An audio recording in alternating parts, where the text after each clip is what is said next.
Palace Bar. Here's your money. Oh, who shall we say paid for the ticket? Phil and Junior sent you. I'll be in town this weekend, honey. Look for me downtown.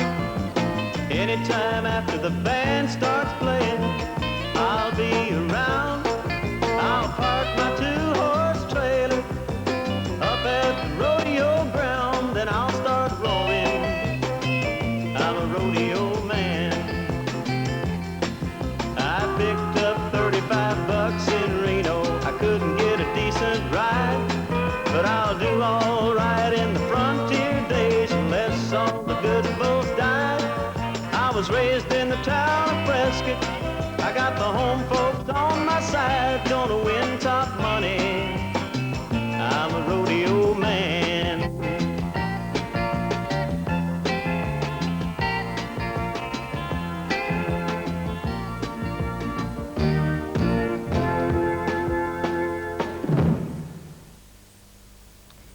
Next Monday, that's Easter Monday, BBC One's film is The Bad News Bears.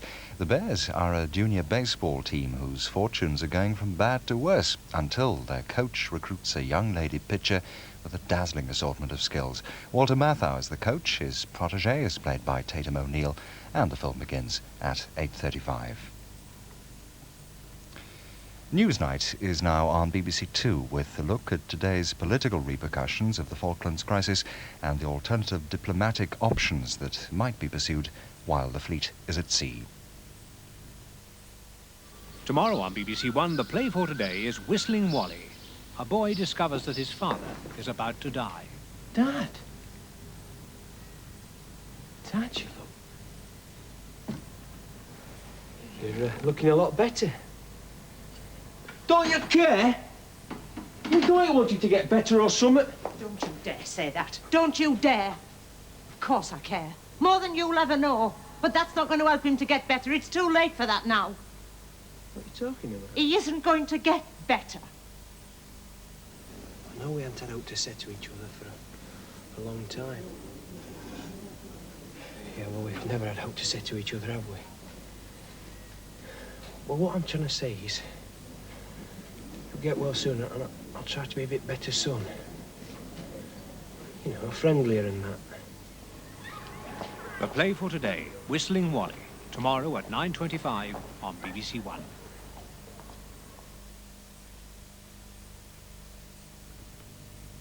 There's the computer programme in 35 minutes, but now it's time to join Mariah Aitken as she presents Film 82.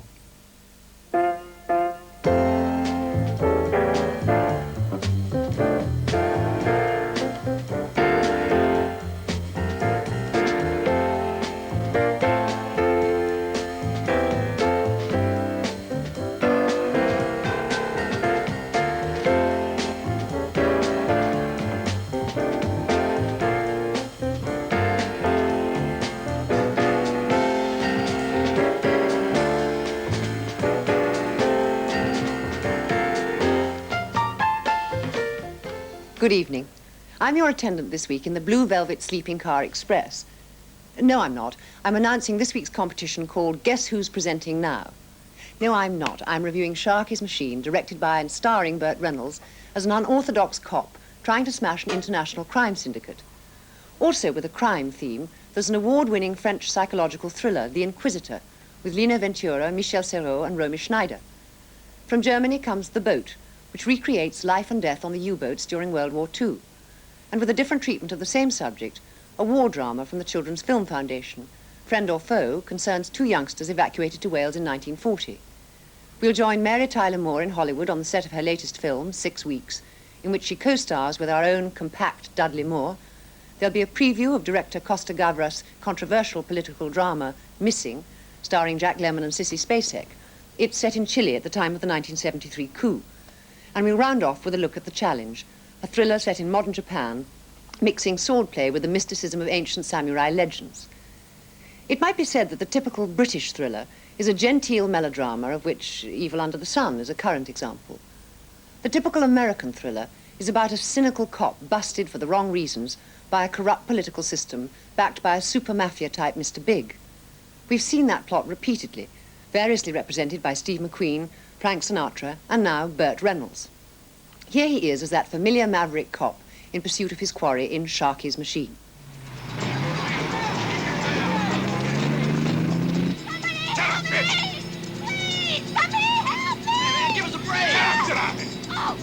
Please, let go of me. Get up, goddammit, get up! Get up! Look, man, I ain't your goddamn brother. I'm cool, I'm cool.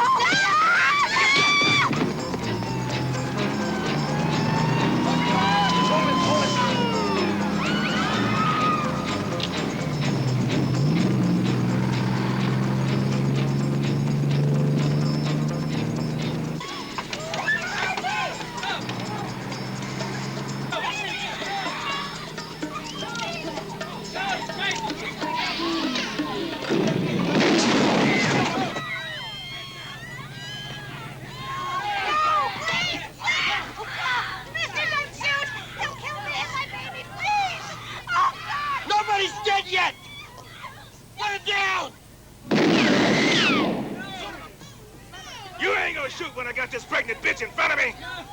Now back off! All these chumps on this bus are dead.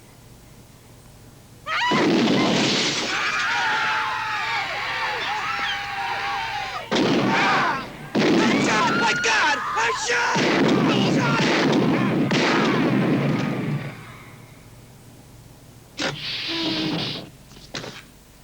Looks heroic stuff to me, but as a result, Sharky is demoted to the bowels of the police building and the vice squad.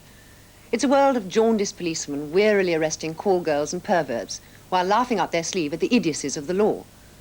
But Sharky turns this disappointed band into his machine.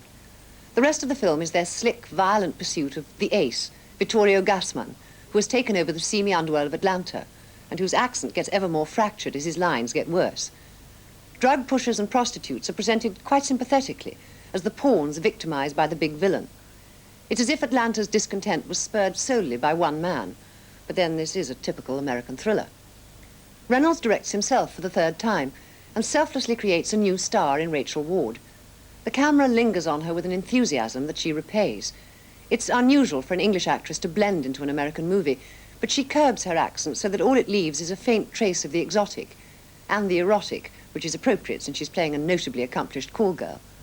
She's possibly followed Lauren Bacall's example and screamed herself hoarse to achieve that attractive huskiness. It works a treat on Sharky, although the cop dominates the man in this scene. Look, we haven't got much time, so I gotta ask you some questions, all right? Can you just let me lie 5 minutes? Just need a little nap. A nap? Look, you had a shower. Now you want a nap. Want me to bring your supper? This is not a resort. We're running out of time. Now, what's Victor's last name? What good is all this gonna do, huh? It's gonna help me nail him before he nails us. Nail Victor? You? Yeah, nail Victor. Nail him before he nails us. Now, what's his last name? What the hell difference does it make? God damn it, I'll tell you the difference. I'll tell you the friggin' difference. He's gonna blow us away. Now tell me his last name. Did you watch us? Did you watch all of it? Shit. How many other people did he set you up with besides Hodgkins? Did you enjoy watching with Sharky? Get off of that! Why? Does it bother you? Does it make you feel like some pathetic peeping Tom? Huh? You bitch. Don't make me call you what you really are. So he bought you, and then what?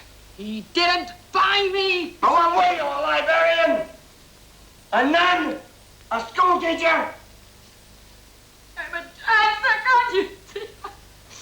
I'm a dancer! I'm sure it'll be a popular film, although I must admit that all the unremitting violence brought out the Mary Whitehouse in me. Because it's elegantly shot and beguilingly played, it's not horrifying. In fact, it's attractive. That's a sort of pornography, and I think it's more dangerous than the kind which gets all the attention. Anyway, Sharky's Machine is now out on release. Opening this week in London is The Inquisitor, winner of 9 major awards in France. It's difficult to fault on any basis except why it was ever made into a film at all, because the medium adds little to it. It's a static, claustrophobic battle between a police inspector, played by Lino Ventura, and a lawyer suspected of the rape and murder of 2 children, played by Michel Serrault. One could go on to theorize that the typical continental thriller is a psychological study involving children being killed. M by Fritz Lang, Buñuel's Diary of a Chambermaid, and Claude Chabrol's Le Boucher. In The Inquisitor, Lino Ventura and Michel Serrault have a strange, wary relationship with each other, which is the momentum of the scenes. It starts off quite jokily. Dogs are too messy, says Martineau the lawyer, explaining why his wife won't let him own one. Cats are messy too, but canaries are messiest, he adds thoughtfully. However, as in all interrogation dramas, the mood can turn on a sixpence. You probably last saw Michel Serrault in a dress in Cage aux Folles, and The Inquisitor certainly demonstrates his remarkable versatility. Martineau is overtly self-possessed, but a mess of repression inside, largely due to the travesty of his marriage. His wife is played by Romy Schneider, who, though definitely not French and probably not enigmatic in real life, gives one of those Frenchly enigmatic performances designed to confuse the plot. Here, she's tried to implicate her husband by telling the inspector of an occasion 10 years previously when she found him behaving strangely with a little girl.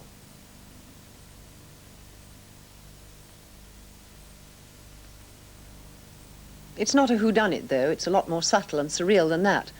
But although it is based on the novel Brainwash by John Wainwright, it smacks of the theatre or the small screen, and I can't quite imagine how anyone shouted, "Eureka, we have a film here."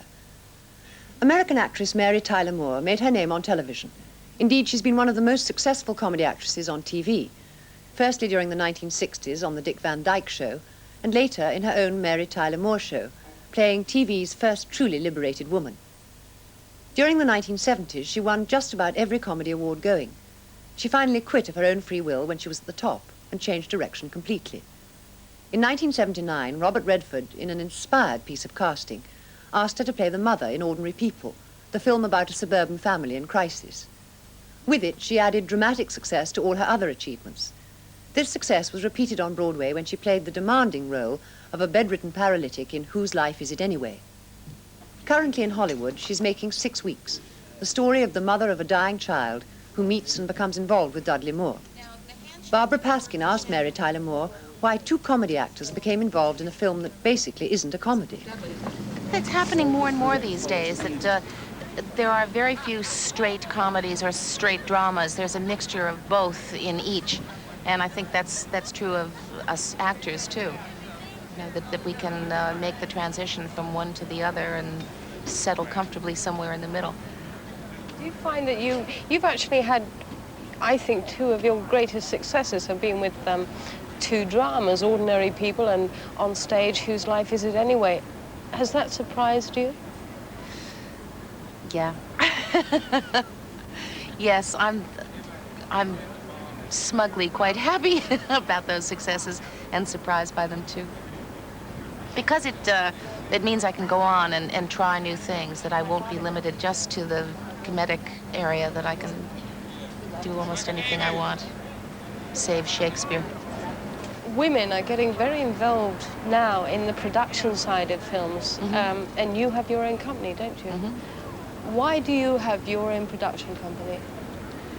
Well, it actually began for economic reasons. When I started the series, it seemed silly to let somebody else produce it. Why not produce it ourselves? And I was lucky enough to be surrounded by really bright, intelligent, creative people. And that led to other series and movies of the week for television. The kinds of scripts that come into your office now, do you find that you're being offered some really super roles, women's roles that have more substance than perhaps they had before? Oh, surely there are more scripts about women of substance, but there are not more scripts that are well written, and that's the problem. That's why it was 2 years after the completion of Ordinary People to this point. I have a stack of scripts that I accumulated during those 2 years that reach almost up to my shoulder. Pictures that were made, will be made, and I chose not to do them because they just weren't well written. I mean, that's the core of good stuff, good work, is writing.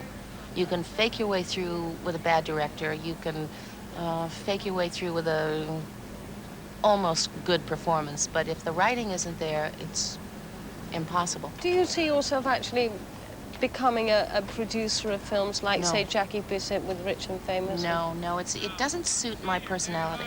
I tried directing one episode of my show, and I didn't do a bad job, but it didn't inspire me, and in fact, I found that I missed having my private moments. I didn't like the mantle of responsibility of having to answer to everybody on the set. No, I really am kind of simple-minded in that I like being a performer, and I really don't want to do anything but that. Let me just finally ask you about the transition from comedy to drama. Do you find you get more out of doing drama? No, it's entirely different. It's, you know, the old apple-orange question. They're entirely different things, and I enjoy them both. And I do miss comedy. It's been 4 years since I got a laugh. Back now with the current releases and The Boat, reputedly the most expensive German movie ever made. It's based on a semi-autobiographical novel, so I suppose you'd call it faction.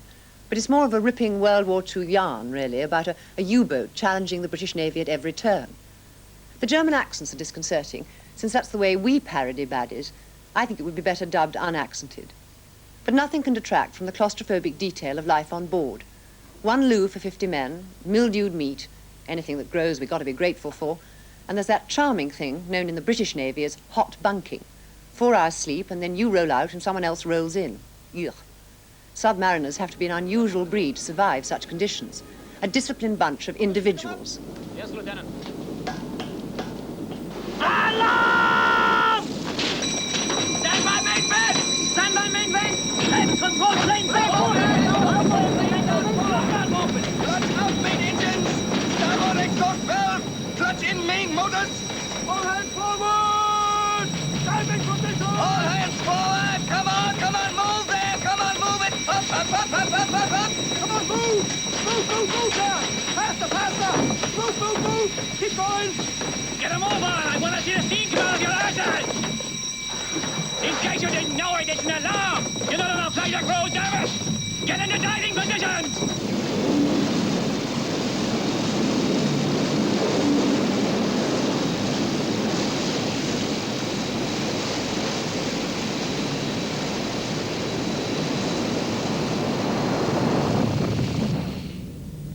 Low negative tick.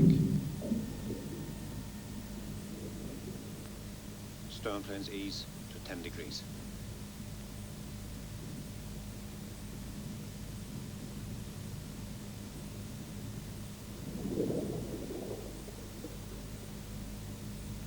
Not bad, not bad.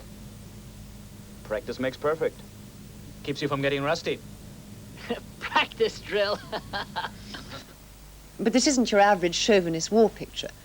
In fact, the only Hitler enthusiast on board is presented as a figure of fun.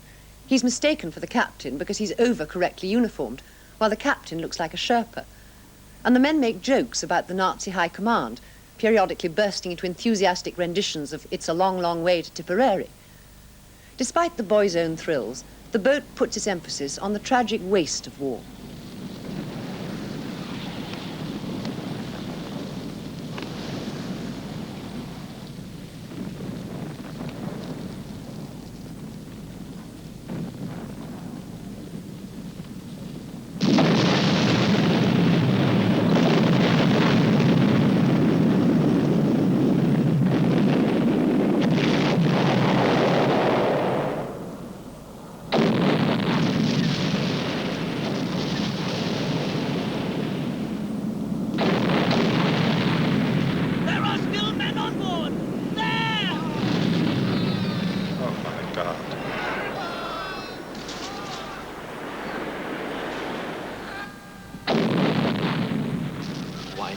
Ships pick them up.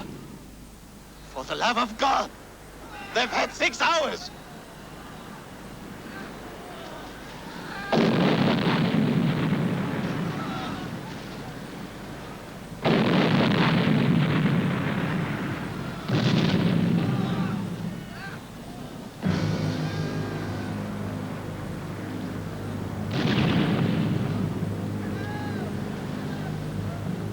They're swinging towards us, sir.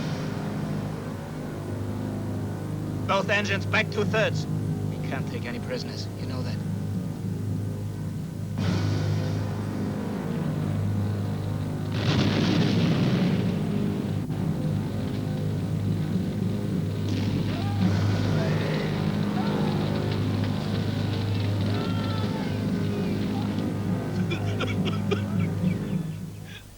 Director Wolfgang Petersen had an exact replica of a World War II submarine for the exterior shots. That evil shape looks eerily beautiful in the calm water sequences. He created another for the interior filming in the studio and simulated every imaginable movement of depth charges and high seas. The actors have a very hard time, and look it. The authenticity of the movie is its greatest strength. No wartime rhetoric here. The boat opens later this week. In a much gentler vein, but dealing with the same period, is Friend or Foe, made by the Children's Film Foundation. The story, set in 1940, is about two 10-year-old London boys, David and Tucky, played by John Holmes and Mark Luxford, who are evacuated to a farm in Wales to stay with a farmer and his French wife. One night they see a German plane coming down, but when nothing is found after an army search, they're disgraced as liars. While conducting their own search, David falls in the river and is saved from drowning by a German pilot. Like The Boat, this film nicely blurs the differences between the two sides at war, and the dilemma of the two boys is moral as well as practical. You know what you are, don't you? You're a traitor. A what? Promising the Germans you wouldn't tell anyone where they are. Why didn't you promise to take them food, like he asked? He didn't ask. You gonna say you found them? Are you?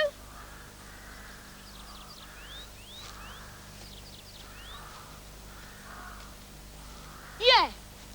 Is that your way of paying him back? For saving your life? I'd have got out of that river somehow. And what if your father had been killed by the Germans?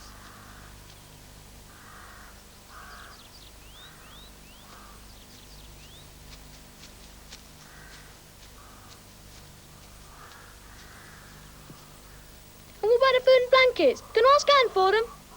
You know what they'll do to you when they find out you've been helping Germans? Shut up, can't you? Hello, there you are. I was worried you had got lost. Sorry, we're late. You say anything, I'll never talk to you again. Your clothes are wet. How is it possible? Well, we were mucking about, and Dave fell in the river, and I fished him out of the water, and that's why we're late. Sorry. It is good you are so good friends and take care of each other. Now, you must both have your baths. You can go first. There's a war on. Together. Together? The director and screenwriter, John Krish, an evacuee himself, deals with separation of families without any obvious sentimentality, and so the result is extremely touching. He also has a sharp eye out for his child audience. Kids like to see kids being smarter than adults. Here they are, showing up their incompetent but charming hostess.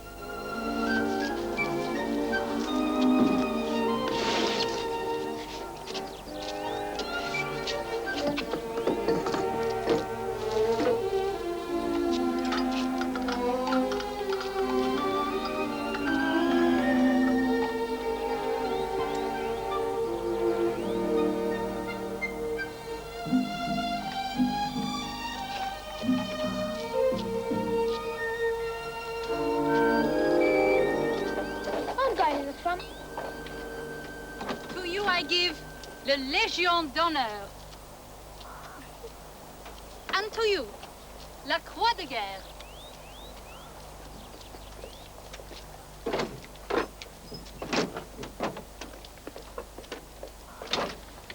When Jerry chose you two from the others... He didn't choose us. We're the last two left. Oh, sorry. I forgot. But you know what they say about leaving the best bits to last.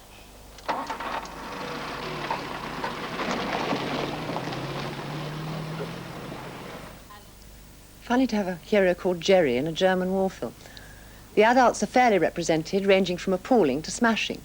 Needless to say, it was the appalling ones that caught my eye for the acting honours, particularly Jennifer Piercy as a dragon schoolmarm, and Philip Manicum as a pompous army captain who quotes Kipling secretively as though he's making a filthy proposition. I think war's stupid is the last line of the film. I shall definitely be taking my son to it. Friend or Foe is an especially important film for the Children's Film Foundation. After 30 years of producing quality films for Saturday morning matinees, the changing face and continual decline of the industry has created a critical situation for the foundation. With fewer and fewer outlets and the constant difficulty in getting finance for production, they're struggling to continue their work. Whilst taking into account the sophisticated tastes of present-day children, they still feel they have much to contribute to British cinema with films like Friend or Foe, which sadly still has to find a cinema to show it. I think it would be tragic if well-made children's movies rooted in real life and simple ingredients were to sink forever under a sea of robots and laser beams. I wish the Children's Film Foundation every success. Of course, these are hard times for many film people, and finance is also needed by the British Film Institute's National Film Archive. They're currently trying to save some 12,000 historic and rare British films, presently rapidly decomposing on highly inflammable nitrate film. The government is being urged to find an extra £695,000 to accelerate the preservation scheme, which by current estimates could keep the archive busy until the end of the century. And whilst I'm being so patriotic, wasn't it good news at the Academy Awards? I'd like to add belated congratulations to all concerned with Chariots of Fire, which won 4 Oscars last week, including Best Film. It's some while since we picked up Hollywood's highest award. We have to go back to 1969 and the musical Oliver. It's no coincidence that both movies have particularly British subject matter, and still were a great success in other countries. Perhaps financiers will now realize that indigenous is best. Now, to round off the program, let's preview a couple of films which will be opening shortly. Firstly, Missing, Greek-born director Costa Gavras' controversial movie, which tells the real-life story of a young American writer's disappearance in Chile during the 1973 military coup, which toppled Marxist President Allende. The film, which carefully avoids actually naming the country, suggests American government involvement in the coup, and possibly in Charles Horman's disappearance as well. Suggestions flatly denied by the US State Department. Costa Gavras is no stranger when it comes to making political thrillers, Zed being the most famous, and Missing is his first English-language film. It stars Jack Lemmon as the missing young man's father, who goes to Chile to help his daughter-in-law, Sissy Spacek, try to find out what has happened to her husband. Here they are with the American ambassador. I know you're doing your best. I have to believe that. That's our only hope. But you have all the machinery on your side. Don't you see? You have all the connections. I'm a middle-aged businessman from New York City. I don't speak one word of Spanish. Here I am. My son may have been shot. Maybe he was tortured. Maybe he was, oh, Lord, beaten so badly that they're keeping him until he's well enough to be released. I don't know. I don't care. Oh, really, I don't care. Because what is done is done. I just want you to reach those people and tell them I will take Charles back in any condition. I'm not going to make a stink. I'm not going to go to the newspapers. You make out any kind of a release form, I will sign it. I will absolve anyone, everyone of everything. I just want my boy back.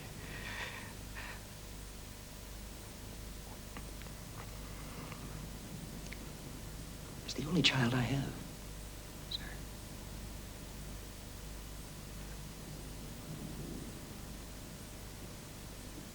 Did you hear what I said? Yes, I did, Mr. Harlan. Oh. Come on, Ed. The meeting's over.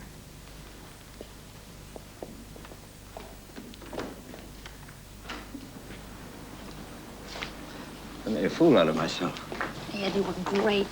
Mr. Harmon, don't feel bad. Please, just try to understand. There are so many cases. They're all so important, and this isn't the only one we're working on. This is the only one that I care about. You and a lot of other people. I've never seen so many cables from Washington. What kind of pull do you have up there, anyway? I'm an American citizen. Missing opens here in May, and no doubt will create controversy with its implications. And that brings us almost to the end of another program. But we've just got time to look at The Challenge, directed by John Frankenheimer. It's about honor in modern-day Japan and concerns a young American, Scott Glenn, who unwittingly becomes involved in a 40-year-old conflict between 2 Japanese brothers, fighting over the possession of mystic matching samurai swords. For those of you who like lots of brutal action and rather violent martial arts, this is the film for you. I'll leave you with our American hero coming to grips with a master of the art of Japanese self-defense. See you next week on Easter Monday at 10:30 for the last in our current series. Until then, good night.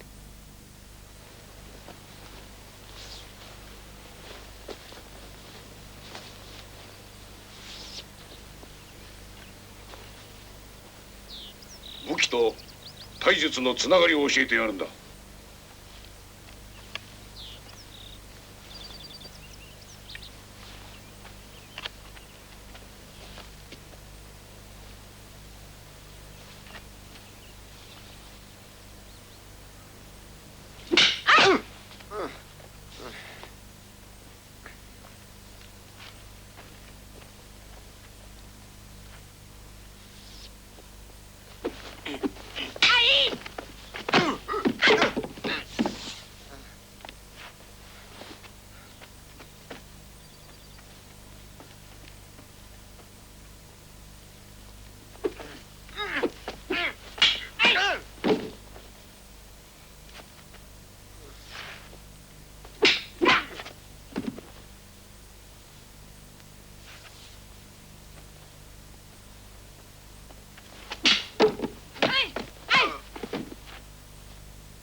This is BBC One. And now, just before the computer programme, we have the news headlines from John Humphreys. It's been a day of rapidly moving events as the crisis over the Falkland Islands continues. There are reports tonight that large numbers of people are evacuating the capital, Port Stanley, and heading for the desolate interior of the island. It's believed they're leaving voluntarily as Argentine troops occupy more property. The 17,000 British citizens in Argentina are being advised by the Foreign Office to leave the country. This morning, the British fleet set sail from Portsmouth for the Falklands. It's being led by two of the Navy's most powerful ships, the carriers Invincible and Hermes. The task force will be joined on its 3-week, 8,000-mile voyage by a second fleet, which is sailing from the Mediterranean. There's been a mixed international reaction to the crisis. New Zealand has hinted she might give military help if she's asked, and has cut diplomatic relations with Argentina. And tonight, Canada withdrew her ambassador from Argentina. But the big shock of the day has been the resignation of the Foreign Secretary, Lord Carrington. He said the events in the Falklands had been humiliating for the country. Mrs. Thatcher said she had accepted his resignation with great regret and called him a man of great honour. Lord Carrington's deputy, Humphrey Atkins, resigned with him, and so too did the Minister of State, Richard Luce, who'd been negotiating with the Argentines. Francis Pym, the leader of the House, now takes over as Foreign Secretary, and he's in turn replaced by John Biffen, the Trade Secretary. The Defence Secretary, John Nott, also offered his resignation, but Mrs. Thatcher wouldn't accept it. Meanwhile, the Governor of the Falklands, Rex Hunt, and the force of Marines who were captured when the Argentines invaded have arrived back in Britain. Mr. Hunt spoke of the 3.5-hour battle for Port Stanley and denied that the islands had fallen without a fight. Today, 7 Marines who've been holding out in the hills since Friday's invasion have surrendered. The latest reports from Argentina tonight say it's airlifting reinforcements and weapons onto the Falklands. That's it from me. Good night. In just under 10 minutes, BBC Two has Vigil, the first of 6 daily watches in preparation for Easter. They come from the Church of St. John the Baptist in Kensington, and the theme tonight is the journey to Jerusalem. This is BBC One, where now the computer programme takes a look at computer languages. 180. Go to 30 and run. I suppose the most daunting thing about computers is this business of communicating with them. There's the machine, and I'm supposed to talk to it. I say talk, but it's more a matter of writing it little notes. You type little memos into it. Of course, there are a large number of what computer people call languages, but they don't seem much like any language we humans speak. In fact, you can never forget that you're talking to a machine.